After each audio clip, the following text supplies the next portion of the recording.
Employees are changing jobs faster than ever. Organizations are experiencing constant turnover. And the average city manager now lasts about 4 years. Think about that. 4 years. 4 years to learn an organization. 4 years to build trust. 4 years to launch major initiatives. And in today's environment, political landscapes can change dramatically in just 2 years, let alone 4. At the same time, elected officials face pressure from social media 24 hours a day. Public expectations continue to rise, and leaders everywhere seem to be asking the same question: what happened to loyalty? But I think that's the wrong question, because the more I've thought about it, the more I've come to believe that loyalty isn't disappearing at all. What's disappearing are the conditions that once made loyalty possible. And if that's true, then the leadership lessons are very different. Today, we're going to explore why loyalty looks different than it did a generation ago, what that means for local government, and how understanding incentives, alignment, and human nature will help you become a more effective leader.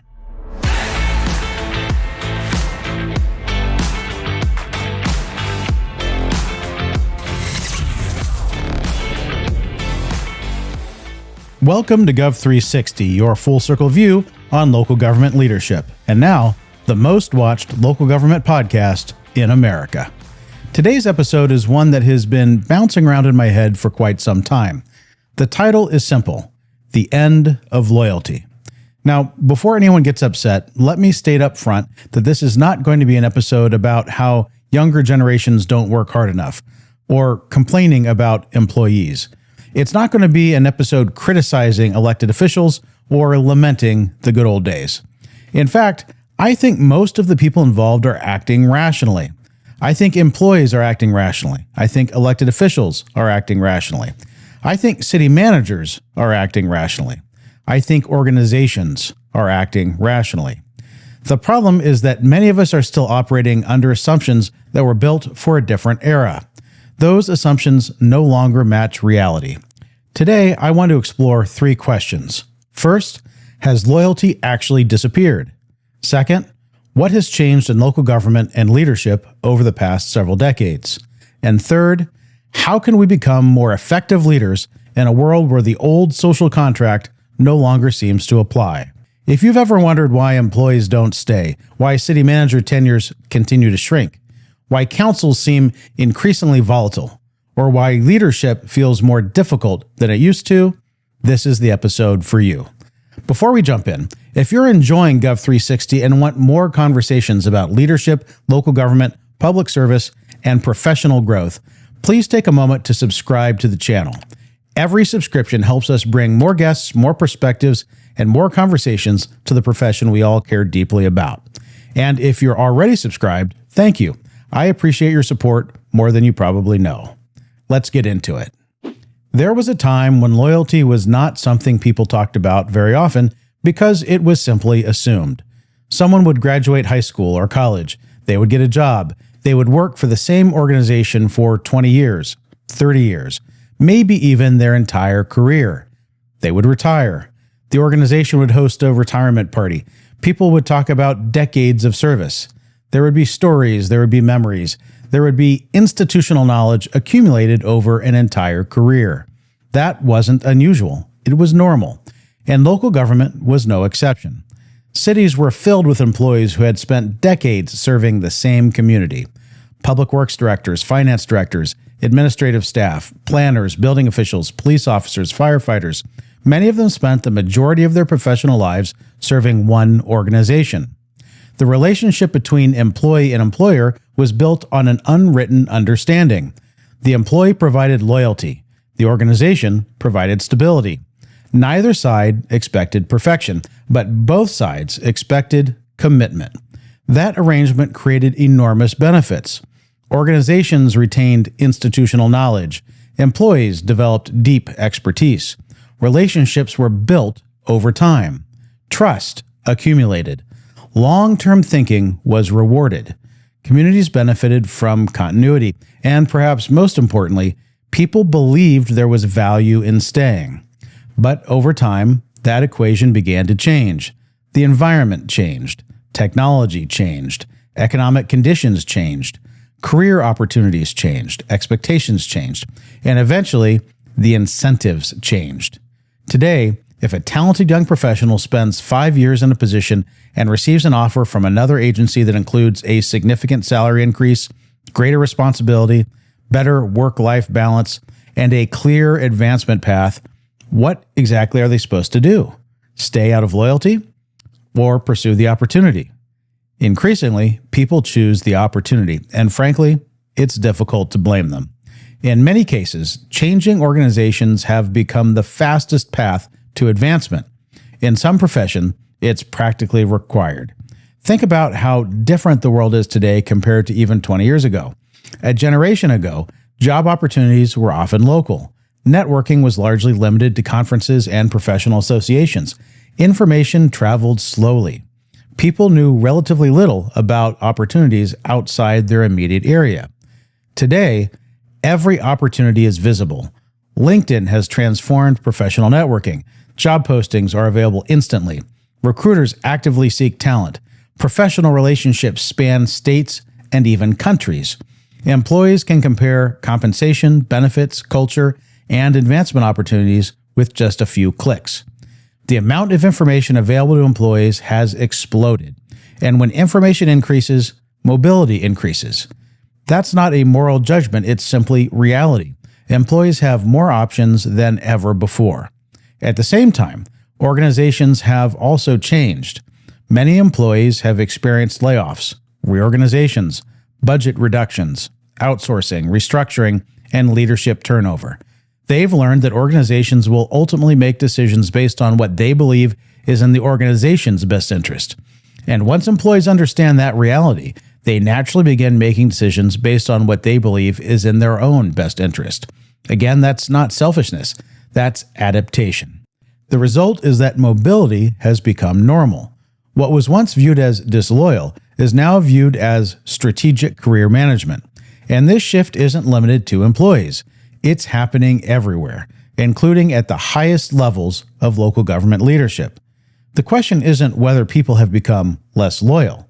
The question is whether the environment still rewards loyalty the way it once did. Perhaps nowhere is this transformation more visible than in the city management profession. Back in episode 23, titled Why City Managers Don't Last, we explored the increasingly short tenure of city managers across the country. The median tenure is often cited at approximately 4 years. Think about that. 4 years.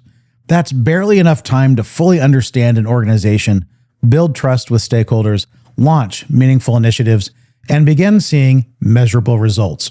Yet increasingly, that is the reality. A city manager can spend the first year learning the organization, the second year building relationships and establishing priorities, the third year implementing initiatives, and by the fourth year, the political landscape may have changed entirely. A new council majority emerges, community expectations shift, political pressure intensifies, social media controversies arise, a controversial issue dominates local discourse, and suddenly, the environment looks very different than it did when the manager was hired. Now, here's the important point.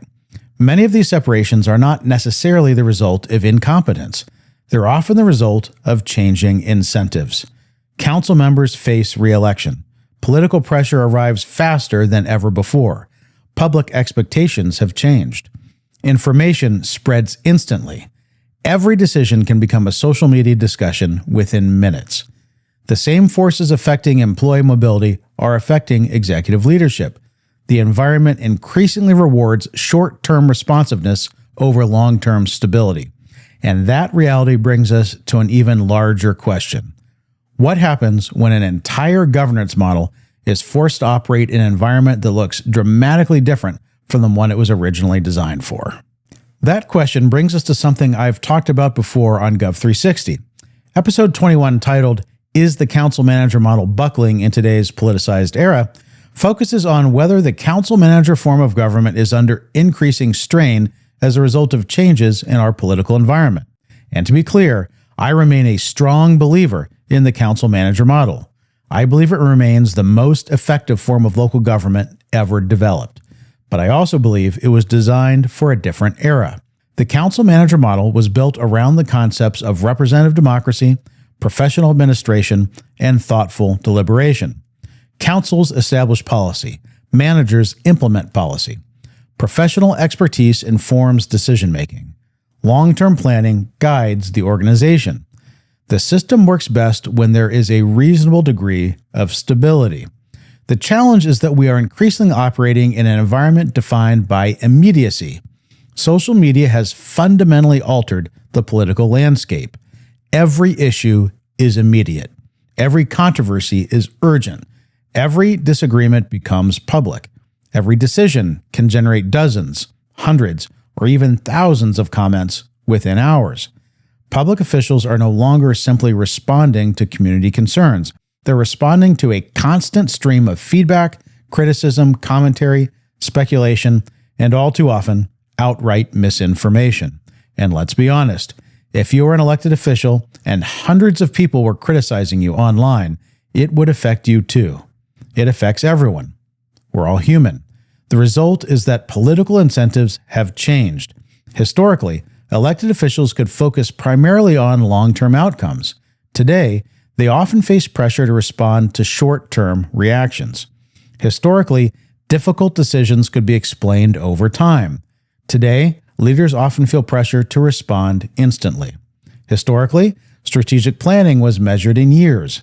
Today, public attention may shift in days or even hours.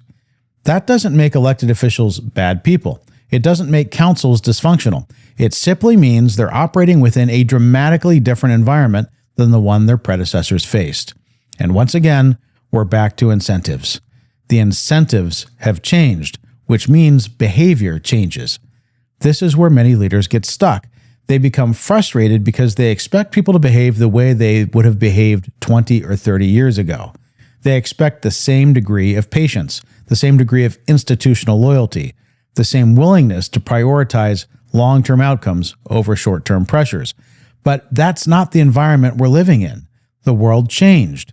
Incentives changed. Human behavior adapted. And that brings us to what I believe is the most important part of this entire discussion. Because if this episode simply ended with observations about changing times, it wouldn't be particularly useful. The real question is this: what should leaders do with this information? How should we lead in a world where the old assumptions no longer apply? The answer starts with one of the most important leadership lessons I've learned during my career. Over time, I've come to a realization that fundamentally changed how I think about leadership. It took me years to fully understand, but once I did, people stopped being so confusing to me. The realization was this: people generally act in what they perceive to be their own self-interest. Now, when I say that, some people immediately hear the word selfishness. That's not what I'm talking about. Self-interest and selfishness are not the same thing. Self-interest can include family. Self-interest can include values. Self-interest can include public service. It can include protecting one's reputation, serving constituents, or career advancement. It can include leaving a positive legacy or doing what a person genuinely believes is right. Every individual sees the world through a different lens. Every individual is trying to solve a different set of problems. Every individual is responding to a unique set of incentives. And once you understand that, a remarkable thing happens. People become far less confusing. Think about how often you've asked questions like, why would they do that? Why would they vote that way? Why would they leave? Why would they oppose this? Why would they resist this change? Those questions come from a place of frustration because we're evaluating the situation through our own lens. We're assuming that everyone should see the world the same way we do. We're assuming that if we believe a particular course of action is clearly the best choice, everyone else should reach the same conclusion. But they don't, and they never will, because they're operating under different incentives. Let me give you an example. Several years ago, I was managing a city that had spent years developing an updated specific plan for a key area of the community. This was an area that had long been envisioned for commercial growth. The city needed restaurants. It needed retail. It needed entertainment options. It needed additional housing. It needed sales tax revenue to support critical city services.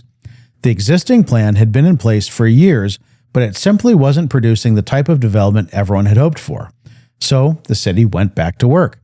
Over the course of a couple years, we worked with consultants, property owners, stakeholders, and the community to develop a new vision. The city ultimately invested more than $1 million into the effort. The data was overwhelmingly positive. The plan would create opportunities for the kind of development residents wanted to see.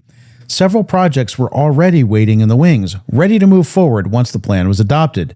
Those initial projects would install critical infrastructure that would open the door for even more economic development opportunities in the future. From a planning perspective, it made sense. From an economic development perspective, it made sense. From a fiscal perspective, it made sense. Yet one council member just couldn't seem to get comfortable with it. Meeting after meeting, staff would present information. Questions would be answered. Concerns would be addressed. Data would be reviewed. Sometimes we'd leave a meeting feeling as though he finally understood the benefits and was ready to support the project. Then, a few days later, he'd reverse course. It was confusing. Honestly, it was frustrating. No matter how many times we presented the facts, he simply couldn't seem to get behind the plan. At the time, I viewed the situation through my own lens. The data supported the project. The analysis supported the project. The community benefits were clear. So I kept asking myself the same question. Why? Why would someone continue opposing something that appeared to offer so many benefits? Eventually, I came to understand what was really happening. The issue wasn't the plan. The issue wasn't the data. The issue wasn't the economics. The issue was incentives. Behind the scenes, a close friend and political ally of this council member was advocating strongly against the plan. That individual represented a property owner within the plan area who didn't like some of the proposed changes. As a result, he was advocating aggressively against the project. The council member didn't want to alienate a trusted friend and longtime supporter. Through that friendship, he had also developed a relationship with the property owner. The closer those relationships became, the more difficult it became for him to support the plan, regardless of what the data said. Suddenly, his behavior wasn't confusing anymore. I didn't necessarily agree with his position, but I understood it. He wasn't solving the same problem I was. I was focused on the long-term economic future of the city. He was navigating personal relationships, political alliances, constituent pressures, and competing loyalties. The moment I understood that, the situation looked completely different, and that experience reinforced one of the most important leadership lessons I've ever learned. If you want to understand behavior, don't just look at the facts. Look at incentives, because people rarely make decisions based solely on the information in front of them. They make decisions based on the incentives, relationships, pressures, priorities, and obligations that exist in their world. And if you can understand those things, people stop being nearly as confusing. One of the most powerful shifts a leader can make is moving from asking, "Why are they doing this to me?" to asking, "What problem are they trying to solve for themselves?" That question changes everything. And I don't use the phrase changes everything lightly. That question changed the way I viewed employees. It changed the way I viewed elected officials. It changed the way I viewed residents. It changed the way I viewed organizational conflict. And honestly, it changed the way I view people. Because once you stop assuming that everyone should see the world the way you do and start recognizing that they're responding to a completely different set of incentives, motivations, pressures, and priorities, their behavior starts making a lot more sense. You may not agree with them. You may still oppose their position, but at least you understand where it's coming from. And understanding people is the foundation of effective leadership. Let's take employees as an example. How many times have we seen a talented employee leave an organization and heard people say, "I can't believe they left. They seemed happy. We just promoted them. We invested so much in them." All of that may be true, but perhaps that employee saw an opportunity to provide more for their family. Perhaps they wanted a new challenge. Perhaps they felt stuck. Perhaps they wanted to lead a larger organization. Perhaps they wanted a shorter commute. Perhaps they wanted flexibility. Perhaps they simply felt it was time for the next chapter in their career. The decision often has very little to do with disloyalty. They're simply solving for a different objective than the one you're focused on. Now let's look at elected officials. A city manager may present what appears to be the objectively best recommendation. The data supports it. The staff supports it. Consultants support it. Industry best practices support it. Yet a council member opposes it. Well, why? Many leaders immediately conclude that the council member is being political. But politics is simply another form of incentives. Perhaps the council member represents a neighborhood that will be disproportionately affected. Perhaps their constituents have expressed concerns. Perhaps they are worried about re-election. Perhaps they're trying to honor commitments that they made during a campaign. Perhaps they're weighing factors that aren't captured in the staff report. Again, they're solving a different problem. Understanding that doesn't mean you agree with them. It doesn't mean you're right. It doesn't mean you abandon your professional recommendation. But it does mean you understand them. And understanding people is one of the most important responsibilities of leadership. Because leaders who fail to understand incentives often spend their careers frustrated. Leaders who understand incentives become dramatically more effective. They stop fighting reality. They start working with it. And that's where leadership becomes far more strategic. One of the most practical things leaders can do is begin mapping incentives before taking action. Before launching a major initiative, before bringing forward a controversial recommendation, before implementing organizational change, ask yourself some simple questions. What incentives are driving the people whose support I need? What does success look like to them? What pressures are they experiencing? What risks are they trying to avoid? What outcomes are they trying to achieve? The answers may be very different from your own, and that's okay, because once you understand those incentives, you can communicate more effectively. You can address concerns proactively. You can build stronger coalitions. You can identify areas of common ground. And most importantly, you can begin creating alignment. Another lesson I learned is that great leaders separate positions from interests. People often tell us what they want, but what they tell us is not always the underlying reason they want it. Someone may vote against a project stating concerns about traffic impacts, but the real issue may be that they're afraid of losing the support of their constituents who oppose the project. Someone may criticize a proposal, but the real concern may be trust. If we focus only on the position, we often end up arguing. If we're able to identify and focus on the underlying interest, we often find solutions. That's one of the reasons some leaders seem capable of navigating conflict more effectively than others. They've learned to identify the concerns beneath the surface. And perhaps the biggest lesson of all is this: never assume alignment. This one took me years to fully understand. Never assume that because people agree on a goal, that they agree on how to achieve it. A council may want economic development. A city manager may want economic development. Residents may want economic development. Business owners may want economic development. Everyone agrees on the destination, but they may disagree dramatically on the route. And those differences create conflict. The best leaders anticipate those differences rather than being surprised by them, because alignment doesn't happen automatically. It has to be built intentionally. And that realization leads to an incredibly important point. Leadership is not about demanding loyalty. Leadership is about creating alignment. I want to say that again because I think it's the central lesson of everything we've discussed today. Leadership is not about demanding loyalty. Leadership is about creating alignment. There was a time when leaders felt they could rely on loyalty as a leadership strategy.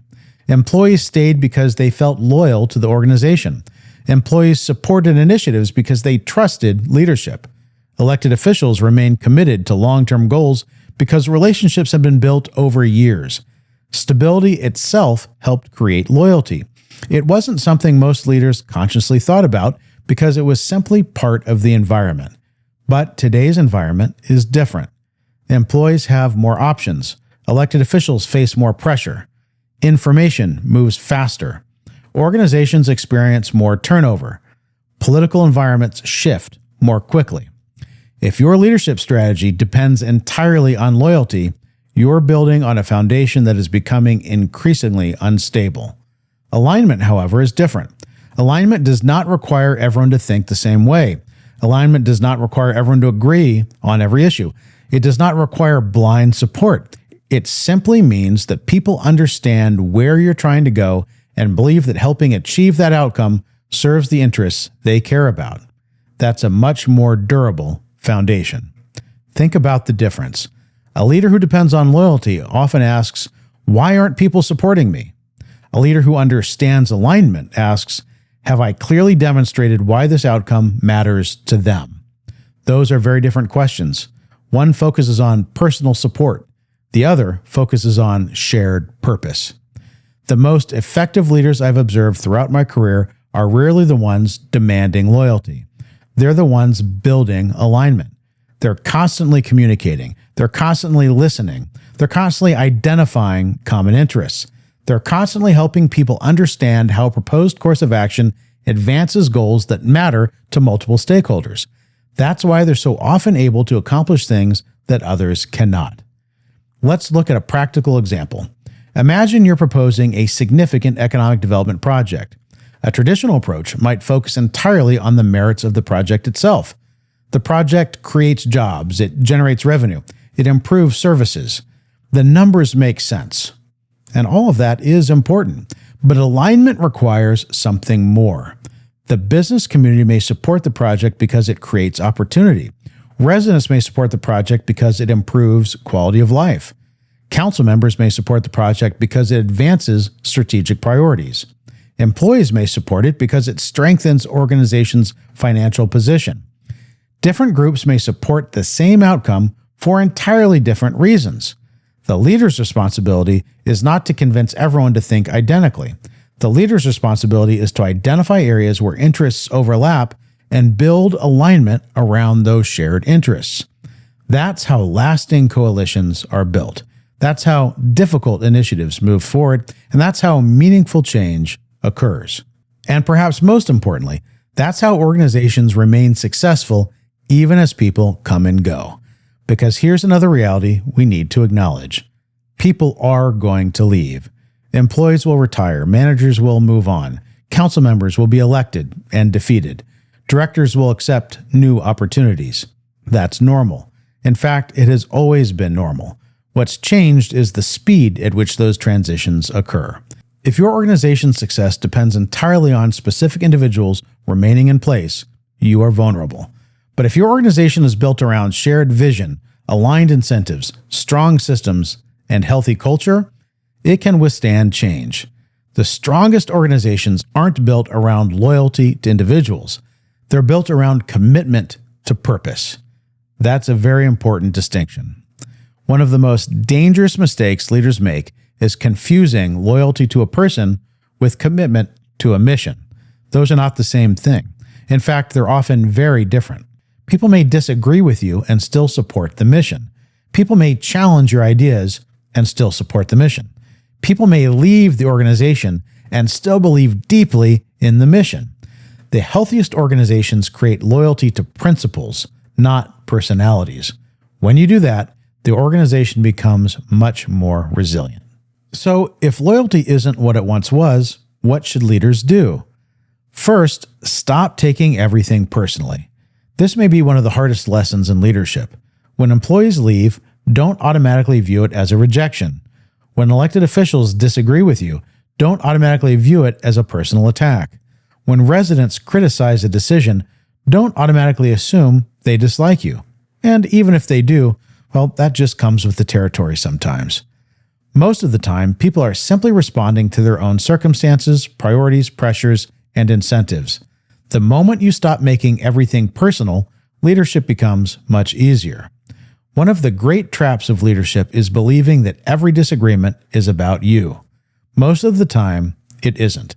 Most of the time, people are responding to the situation as they see it. They're solving for problems from their own perspective. They're making decisions based on their own priorities. Once you understand that, you become less emotional and more strategic. Second, invest heavily in relationships before you need them. Trust is like a savings account. You either make deposits or withdrawals. Too many leaders attempt to withdraw trust before they've made sufficient deposits. Strong relationships create resilience. They create understanding. They create goodwill. And goodwill becomes incredibly valuable during difficult moments. I've seen leaders successfully navigate controversial decisions because they had spent years building trust beforehand. I've also seen leaders struggle with relatively minor issues because they had never invested in those relationships. Relationships matter. Trust matters. Relationships and trust take time. Third, communicate relentlessly. In a world filled with noise, assumptions, misinformation, and competing narratives, leaders cannot afford to assume that people understand their intentions. You must explain not only what you're doing, but why you're doing it. People may not always agree with your decisions. In fact, they probably won't. But they are far more likely to support outcomes they understand than outcomes they don't. Silence creates a vacuum, and vacuums get filled, sometimes with rumors, sometimes with assumptions, very often with misinformation. The best leaders communicate early, communicate often, and communicate consistently. Fourth, focus on building systems rather than heroes. One of the signs of organizational maturity is whether success depends on a handful of individuals or whether success is embedded within the organization itself. Build processes, develop future leaders, document institutional knowledge, create succession plans, invest in organizational capacity, because people will eventually leave. The goal isn't to prevent turnover entirely. The goal is to ensure the organization remains strong despite turnover. If your organization cannot survive the departure of one person, you don't have an organizational system. You have a dependency. Strong organizations outlast individual leaders. Finally, understand that trust remains the most valuable currency in leadership. Not authority, not titles, not position, trust. When trust exists, people give leaders the benefit of the doubt. When trust exists, disagreements remain manageable. When trust exists, organizations can navigate uncertainty more effectively. When trust exists, alignment becomes much easier to achieve. Trust won't eliminate conflict, but it dramatically improves your ability to navigate it. In today's environment, where loyalty may be less durable than it once was, trust may be more important than ever. As I think about the future of local government, I don't believe we're ever going back to the environment many of us grew up in professionally. I don't think employee mobility is going to decrease significantly. I don't think social media is going away. I don't think political pressure will diminish. I don't think information is going to move more slowly. Those changes are here to stay. The leaders who thrive won't be the ones waiting for the old environment to return, because it isn't returning. The leaders who thrive will be the ones who understand the new environment and adapt accordingly. They will understand incentives. They will understand human behavior. They will understand alignment. They will understand trust. And perhaps most importantly, they will understand that effective leadership has never really been about controlling people. It's about understanding people. The better you understand what motivates people, the more effective you become. The better you understand incentives, the more effective you become. The better you understand alignment, the more effective you become. And the better you understand human nature, the more effective you become. Ultimately, leadership is not about getting people to do what you want. Leadership is about helping people see how moving in a common direction advances outcomes they genuinely care about. That's a very different approach. And I believe it's the approach that will define successful leadership in the years ahead. The leaders who thrive in the years ahead won't be the ones who demand loyalty. They'll be the ones who understand incentives. They'll be the ones who build trust. They'll be the ones who create alignment. Because the leaders who understand why people make the decisions they make will always have an advantage over the leaders who simply react to those decisions.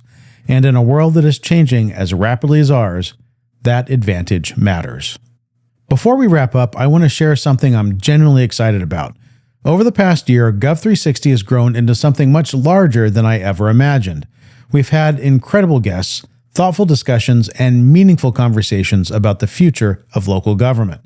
One of the things I've consistently heard from listeners is that they want more opportunities to connect with one another, not just with me, but with each other. That's exactly why we're preparing to launch the Gov360 community on Patreon.